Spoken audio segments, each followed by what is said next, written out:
TNN TV।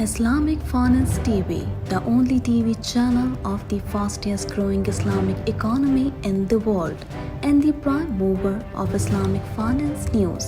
Follow us on our social media handles and watch our reports and educational program at www.islamicfinancetv.com.